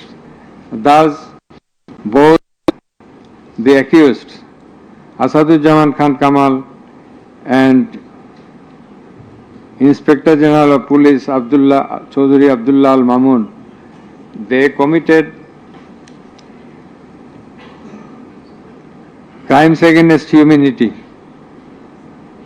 by their abatement, that is facilitation, and their failure to prevent the atrocities committed by their underlings, and hence they are liable to be punished under section 32A, 32G, 32H, 41B and 43 of the International Crimes Tribunals Act. Accused Sheikh Hasina is liable to be punished under section 32A, 32H, 41B and 43 of the International Crime Tribunals Act 1973. It is obvious from the facts and circumstances delineated herein before that the law enforcers and the activists of ruling party Awami League as well as its affiliated organizations targeted the unarmed civilian protesters countrywide and accordingly attacked them. Therefore, in all the above discussed atrocities, the elements constituting crime against humanity have been fulfilled. The victim witnesses, the other witnesses and the investigating officer held the accused Prime Minister Sheikh Hasina, accused Home Minister Asaduzzaman Khan Kamal and accused Inspector General of Police Chaudhry Abdullah Al Mamun liable for the atrocities. It may be mentioned here that Mr. Chaudhry Abdullah Al Mamun, Inspector General of Police, has been tendered pardon on his application pursuant to section 15 of the Act with a view to obtaining his evidence.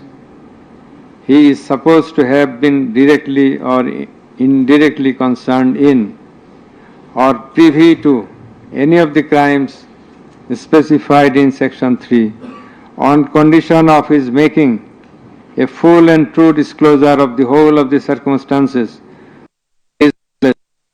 relative to the crime and to every other person concerned, whether as principal or abettor in the commission thereof. According to subsection 2 and 3 of section 15, he has been examined as a witness and detained in custody until today. It appears to the tribunal that he made a full and true disclosure of whole of the circumstances within his knowledge relative to the crime and to every other person concerned, both as principal and abettor in the commission thereof. He categorically admitted his involvement in the alleged acts and disclosed that a core committee consisting of Home Minister Asaduzzaman Khan Kamal himself used to hold meeting every day at the residence of accused Home Minister Asaduzzaman Khan Kamal to take decisions as to the necessary measures to face the movement of the students and to pass the instructions and to pass necessary instructions. He said that accused Prime Minister used to pass directions to the core committee in this regard. This accused also said that Sheikh Hasina directed them to use drone to trace the location of the protesters and to use helicopter and lethal weapons to kill the protesters. He mentioned that chain of command in the police service was not maintained. In most of the cases, the highest authority used to communicate or contact the mid-level officers like Additional Commissioner Harun Rashid, Additional Commissioner Monirul Islam. Accused Prime Minister Sheikh Hasina passed the direction in presence of Additional Deputy Commissioner Praloy Kumar Joardar during a core committee meeting. And as such, Joardar conveyed the direction to all the concerned officers throughout the country. Direction means the direction to use helicopter and lethal weapons as well as drones. Chaudhry Abdullah Al-Mamun also mentioned in his testimony that he had a clean image and track record throughout his service for long 36 years. There had been no allegation against him during his long tenure. He said that he feels remorseful and ashamed on seeing the atrocities in the videos displayed in the courtroom. He sought apology to the tribunal and to the people of the country. Although accused Chaudhry Abdullah Al-Mamun claimed to have made full disclosure of the circumstances,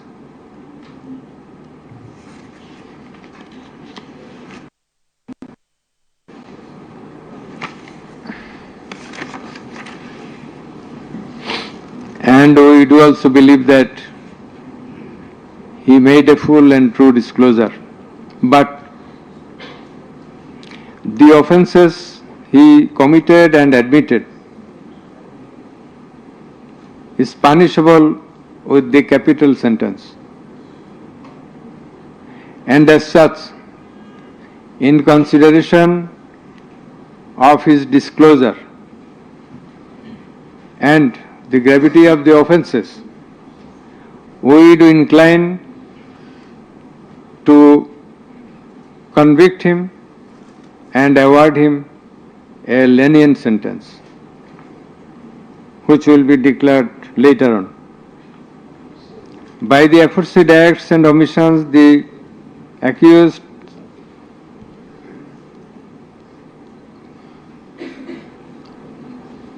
committed crimes against humanity under section 3(2)(a), subsection G, clause H, 4(1), 4(2), 4(3) of the International Crimes Tribunal Act 1973, as stated before. Accused Sheikh Hasina and Asaduজ্জামান Khan Kamal remained in abscondence ab initio, despite the fact that notices and warrants were duly served in their given address according to law. Moreover, they were asked by publishing notice in 2 daily newspapers to appear and contest the case, but they did not turn up. Thus, their abscondence itself is suggestive of their guilt.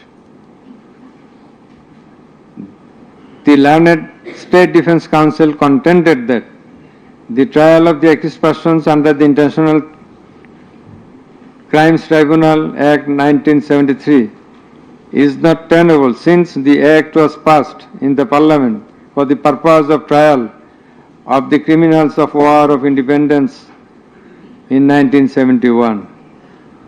While arguing this, the learned State Defence Counsel perhaps did not have a refusal of the provisions of the Act as well as the preamble thereof.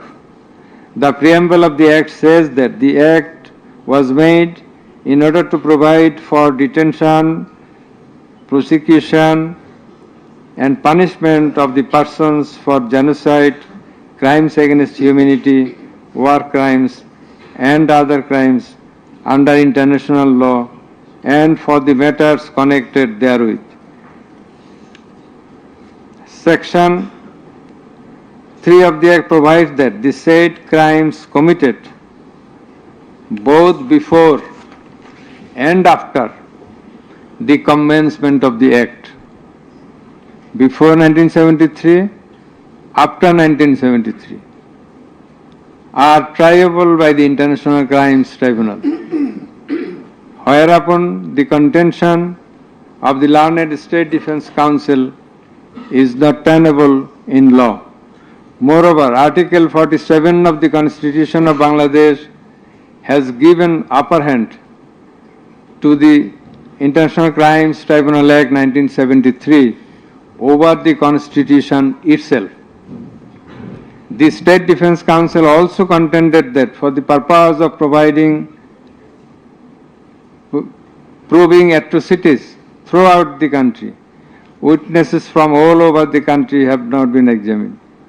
In this context, we have to say that witnesses from many parts of the country have been examined and they have adequately proved the atrocities in almost every part of the country. The victims, the family members of the dead and injured protesters, as well as the eyewitnesses, gave their testimony, which are enough for the proof of the charges. Quantity of witnesses is immaterial, while there are a small number of qualitative witnesses. Still, the number of 54 witnesses examined by the prosecution is not small. The learned State Defence Council also alleged that the audio conversations in question have not been examined by more than one department like CID. In this regard, we would hold that the genuineness of the report of CID has not been challenged, nor has the report been proved ingenuine, whereupon no other department was in need of holding further examination thereof. It is the further allegation of the learned State Defence Council that accused Sheikh Hasina and Asaduzzaman Khan Kamal did not incite or order the commission of the crimes against humanity as alleged, nor did participate in the commission thereof, and thus they deserve to be acquitted. The learned Chief Prosecutor, in course of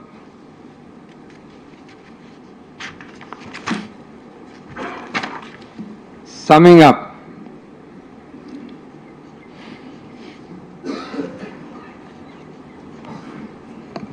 asked for passing necessary order restraining Awami League from running activities as a political party.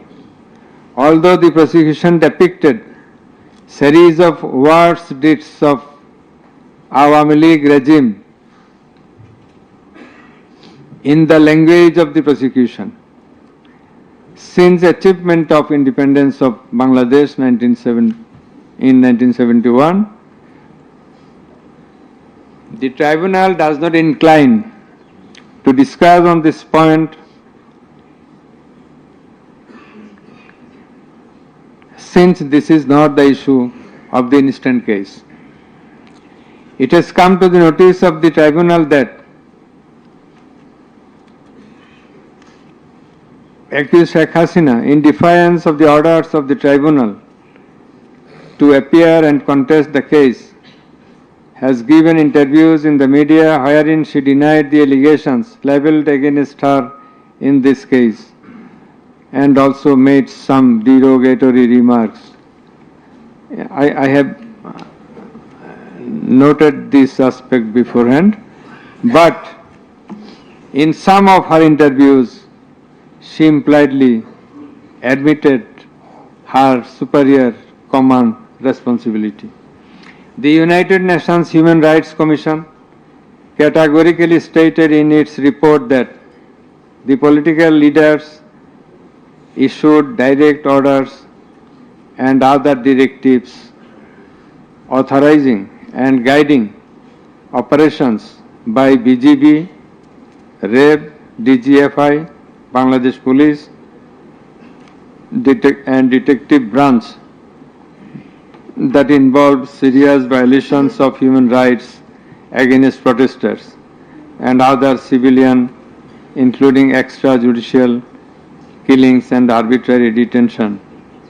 It has been stated in the report that 1,400 people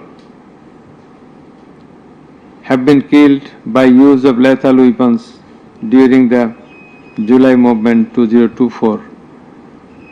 By the political leaders, the United Nations Human Rights Commission meant the highest government authorities. The authorities in question are unprecedented in the history of Bangladesh. The nature and extent of cruelty administered upon the protesters, inclusive of infants, women, and old, stirred the hearts of the people throughout the world. On seeing the scenario of dead and injured protesters and their outcry in the videos displayed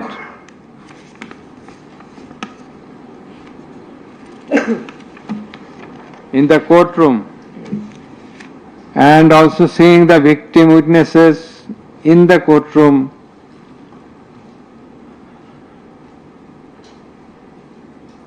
for giving testimony, who lost their skull, eyes, nose, hands, and legs. Any human being will fail to be in the normal state of mind seeing such scenario. Such atrocities must be brought to an end at any cost. Justice must not fail. In view of all the above facts and circumstances and findings, it is hereby ordered that accused Sheikh Hasina be found guilty on 3 counts under charge 1. Count number 1, incitement. Count number 2, order to kill. Count number 3, inaction to prevent the atrocities and failing to take punitive actions against the perpetrators, and thus she is punishable. She is liable to punish under section 3, subsection 1A, section 3, subsection 2, clause G, section 3, subsection 2, clause H, section 4, subsection 1, clause B, and section 4, subsection 3 of the International Crimes Tribunals Act 1973 under the charge number 1. But we do hold that for all these 3 counts of crime against humanity, we do incline to award a single sentence, that is the sentence of imprisonment till natural death for under charge 1. Under charge 2,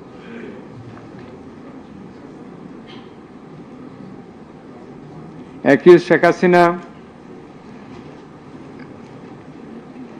is liable on 2 counts.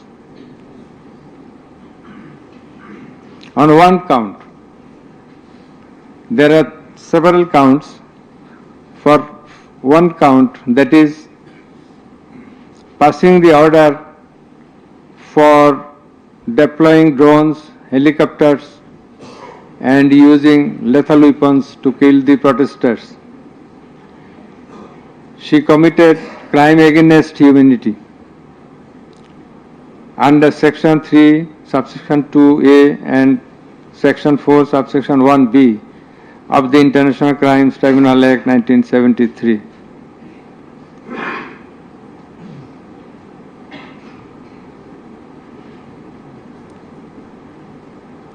She also committed the same crime again, the same crime of crime against humanity on the second count, killing 6 persons at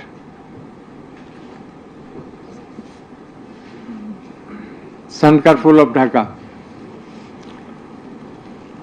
which was committed in contemplation, in furtherance, by virtue of her order, as stated beforehand.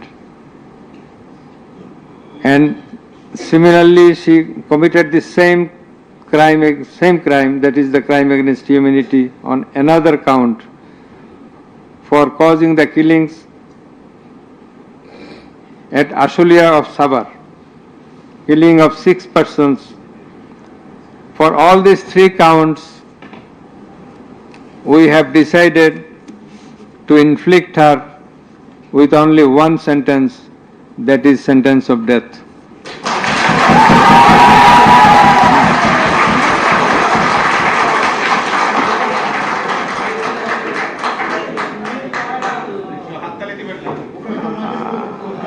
Please. For আপনাদের বিনীতভাবে অনুরোধ করছি আদালতের decorum, ট্রাইব্যুনালের decorum maintain করার জন্য। আপনাদের যা উচ্ছ্বাস, যা এক্সপেকটেশন, যা প্রকাশভঙ্গি, সেটা আদালতের ট্রাইব্যুনাল রুমের বাইরে যে করলে সেটা আরো শোভনীয় দেখা যাবে। Thank you. প্লিজ সাইলেন্ট থাকবেন।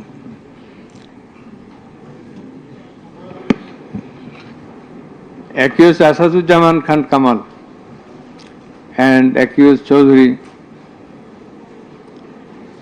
Abdullah Al Mamun.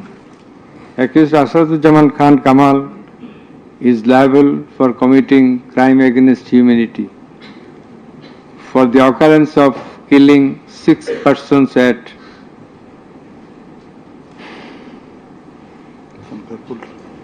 Sankarpur of Dhaka.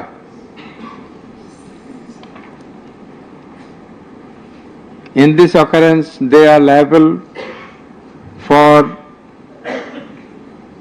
committing crimes against humanity by their abatement and failing to prevent the atrocities, and also to failing to take necessary preventive measures, punitive measures, and thus Asadujaman Khan Kamal is held liable for the commission of crime against humanity under section 32A, 32G, 32H, 41B, 43 of the International Crimes Tribunal Act 1973 for the commission of killing of 6 persons both at Sankarpur and 6 persons at Ashulia of Sabar, and for both the occurrences he committed 4 counts of offences, crime against humanity, 4 times, by his abatement and failure to take necessary actions in Sankarpur, by his abatement and failure to take necessary action at Ashulia. So for all these 4 counts, we have decided to award a single sentence of death to Asadujaman Khan Kamal. As regards Chaudhary Abdullah Al Mamun, as I have elucidated before, he has contributed to the trial of this case by making full and true disclosure of the circumstances within his knowledge. Yet, he also admitted, and he was involved in all the occurrences throughout the 36 days of movement considering both his contributions, his admissions, with the material evidences to the tribunal to arrive at the correct decision, and also in consideration of the gravity of the offence, we are both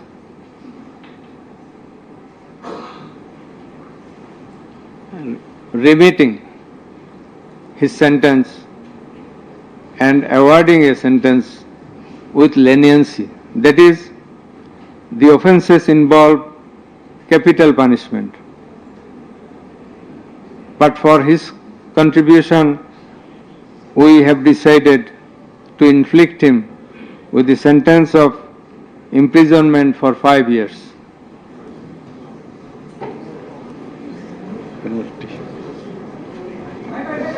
The properties of accused Sheikh Hasina and accused Asaduzzaman Khan Kamal in Bangladesh be confiscated in favor of the state. The government is directed to pay considerable amount of compensation to the protesters concerned in this case, who have been killed in July movement 2024, and also to take measures to pay adequate compensation to the wounded protesters in consideration of the gravity of their injury and loss. The sentence shall be carried out in accordance with the provisions laid down in section 20 subsection 3 of the International Crimes Tribunals Act 1973, preferably pursuant to the long-standing practice. Let a copy of this judgment be transmitted to the District Magistrate Dhaka for necessary action. Let copy of the judgment be supplied to accused Chaudhry Abdullah Al Mamun according to law. The absconding accused will not get any copy at the moment. So thank you all very much.